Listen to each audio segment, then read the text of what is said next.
바로 이어서 두 번째 강연 가면 좋을 것 같습니다. 이제 부동산 가격 하락을 감내를 하고 또 별도의 대책을 마련해야 된다라고 말씀을 해주셨는데 그 대책에 대해서 좀 자세하게 들어보도록 하겠습니다. 그러면 결국은 부동산 정책은 우리나라의 가계부채가 지금 과도하다고 생각한다면은 이게 하락하는 것도 그러니까 우리가 감내를 해야 된다는 이겁니다.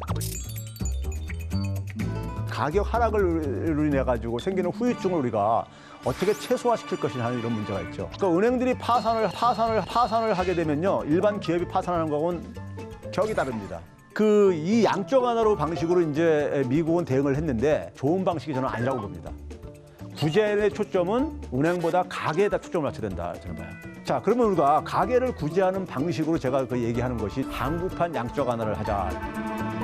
부동산 가격을 그러니까 이게 오르게 방치하는 하나에 있어서는 가계부채가 계속 올라갈 수밖에 없어요. 예, 부동산 가격이 올라가게 되면 사람들은 부동산을 매입하려고 하기 때문에 부동산을 매입이 증가하게 되면 가계부채는 증가할 수밖에 없습니다. 그렇죠? 그러면 결국은 부동산 정책은 우리나라의 가계부채가 지금 과도하다고 생각한다면은 이게 하락하는 것도 그러니까 우리가 감내를 해야 된다는 이겁니다. 제가 생각할 때는요. 자, 그러면 그랬을 때 이 가격 하락을 인해 가지고 생기는 후유증을 우리가 어떻게 최소화시킬 것이냐 하는 이런 문제가 있죠. 이게 이제 금융의 문제입니다. 서브프라임 모기지 사태라고 불리는 이걸로 인해서 주택 가격이 폭락을 하면서 그때 이제 미국이 동원했던 정책이 일반 사람들은 많이 들어서 알겠지만 양적 완화라는 이제 이런 용어였었습니다.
이 양적 완화로 방식으로 이제 미국은 대응을 했는데, 근데 미국은 그 결과로서 금융회사들은 구제가 됐습니다. 결과론적으로요. 다르니까요.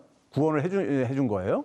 근데 앞에서도 소개를 했듯이 미국의 한 750만 가구가 주택을 차압당하고 거리로 쫓겨났습니다. 많은 다큐멘터리 영화 같은 데서 그러니까 보여지게 되면 금융위기 이후에 저쪽 플로리다 같은 미국의 플로리다는 저 남쪽인데 거기에 텐트를 치고 그러니까 숲에서 이렇게 사는 이런 사람들 많이 이렇게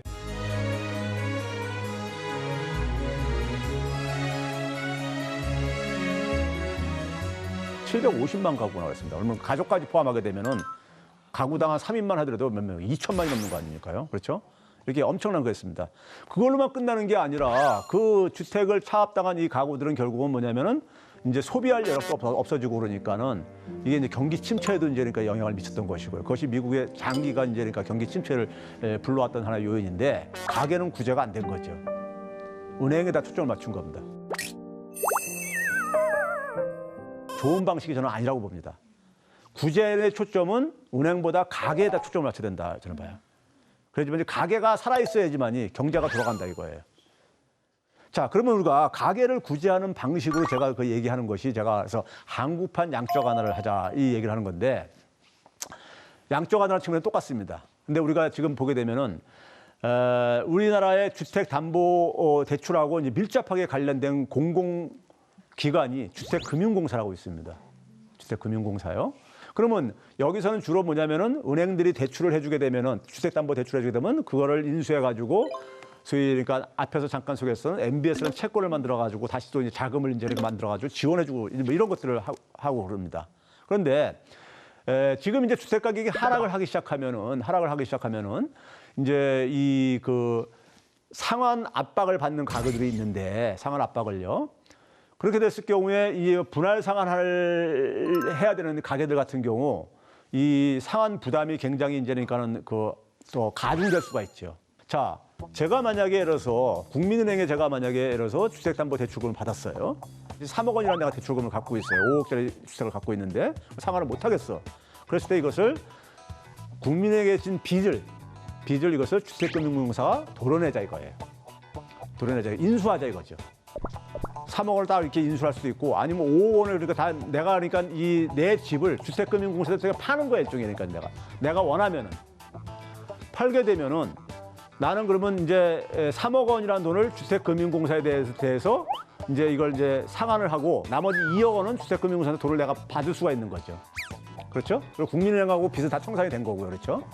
그렇게 되면은 내가 이제 집을 이제 비워줘야 되는데 집을 비우지 말고 주택금융공사에서는 나한테 이것을 장기 공공임대로 전환시켜주자 이거예요. 그럼 나는 돈이 2억 원이라는 돈이 내 수준에 들어왔고 거기다가 내가 살 수 있는 집도 그대로 유지할 수가 있게 됐어요. 그렇죠? 그럼 2억 원이라는 돈이 생겼으니까 내가 좀 소비할 여력도 더 생긴 거죠. 그다음에 3억 원이라는 돈을 내가 이자 상환하는 거, 원금 이자 상환하는 이 부담도 없어져 버린 거죠. 그것도 다 청산했으니까요. 그렇죠? 그리고 내 주거수단도 확보했어요. 매달 임대료만 내면 돼요. 어쨌든 간에요. 그렇죠? 그러면 이 방법을 하기 위해서 주택금융공사에다가 그럼 주택금융공사 그 돈이 필요할 게 아니겠습니까? 국민은행의 이 채권을 인수하려면요. 그러니까 그걸 한국은행에서 돈을 찍어내가지고 거기다 투입하자 이거예요. 출자금을 더 늘리는 거죠. 그러니까요. 그래서 그런 방식으로 하게 되면은 결국 주택을 은행한테 차압을 안 당하니까 주택시장의 하락 압력으로도 작용 안 할 것이고 그러면서 거기 살던 사람은 자기의 주거 조건을 장기적으로 장기 공공임대니까 장기적으로 확보할 수 있게 되고 그렇죠?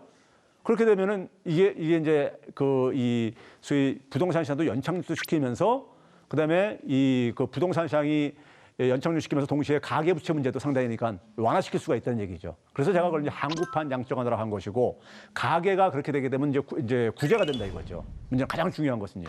가계가 구제가 돼야지만이 구제될 뿐만 아니라 일정한 자기 돈이 회수가 되니까는 소비 여력도 더 생기는 거죠. 그렇죠? 이제 이것과 더불어 가지고 우리나라 가계부채 또 하나의 부분은 뭐냐면 주택담보대출과 관련이 없는 가계부채가 있어요. 소위 말해서 이제 그러니까 생계형 가계부채들. 그렇죠? 생계형 가계부채들이요. 생활이 어려워가지고는 부채들이요. 우리가 경제학 책에서는요, 금융이라는 것이 저는 학생들한테 가르칠 때 금융은 금전 융통의 준말이다. 전자하고 통자 빠지면 금융이 되는 거니까요. 그랬을 때 금전 융통이라는 건 뭐죠? 돈을 그러니까 필요로 하는 곳에 그러니까 돌게 해주는 것입니다. 이게 금융의 역할이에요. 원론적인 얘기인 겁니다. 그런데 현실을 보게 되면 금융시장은 능력이 있는 사람한테는 금융시장이 작동되고 있는데 능력이 없는 취약계층들한테는 금융시장은 빚 좋은 개살구입니다. 그러면 이분들한테 그래서 정부가 지난 역대 정부들이 계속해서 추진했던 게 뭐냐면 중금리 시장을 만들어야겠다. 이런 거였어요. 우리가 인터넷은행 전문은행 만드는 것도 이 중금리 시장 한 10% 정도에 그러니까 이걸 만들겠다 이렇게 한 거예요. 근데 10%도 굉장히 높은 금리인 겁니다. 만약에 저한테 어디다 예금하면 10% 금리 생긴다면은 제 돈 다 부을 거예요. 예? 그럴 겁니다. 안 그러겠어요? 요즘같이 금리 낮은 시대예요?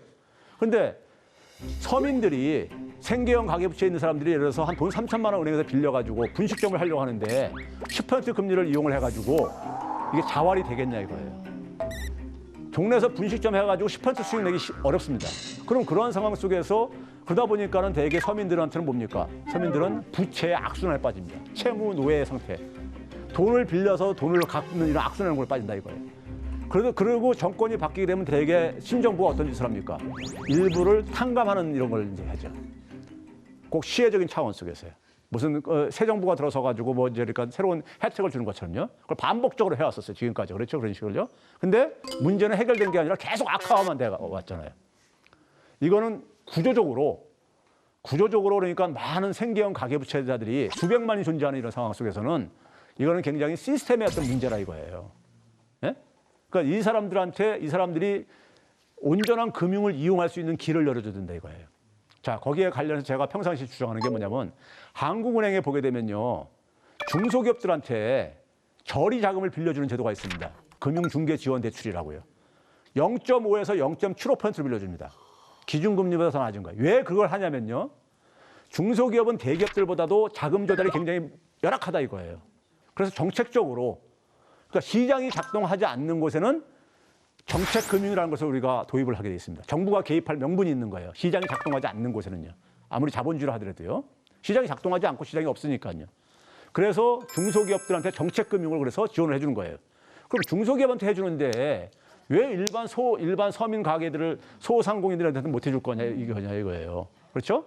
그러니까 그 서민들의 자활을 실질적으로 도와주려면은 금융에 접근하기 쉽게 용이하게 해주고 저비용으로 그러니까 이용할 수 있게 해줘야 되는데 그렇지 않으면 자활이 근본적으로 불가능하다 이거예요.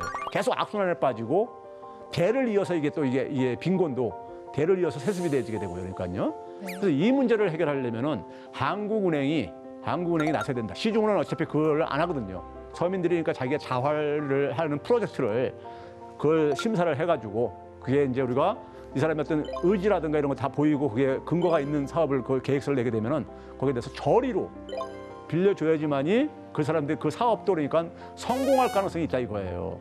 그래서 서민들에 대한 그러니까 정책금융을 제도화시켜야 된다 이겁니다. 제도화시켜야 되고 동시에 한국판 양적 완화로 부동산 문제는 과감하게 그러니까는 투기를 억제하는 방향으로 접근을 하고 동시에 그러니까는 그걸로 인해서 부동산 가격이 하락할 때는 한국판 양적 완화라는 대책으로 뒤를 그러니까 막자 이거예요. 예? 그래야지만이 우리 사회가 가계부채로부터 그다음에 부동산 시장의 이 인지를 잡혀가지고 계속 끌려가는 이러한 것에서 우리가 벗어날 수가 있을 거라고 저는 생각합니다. 네.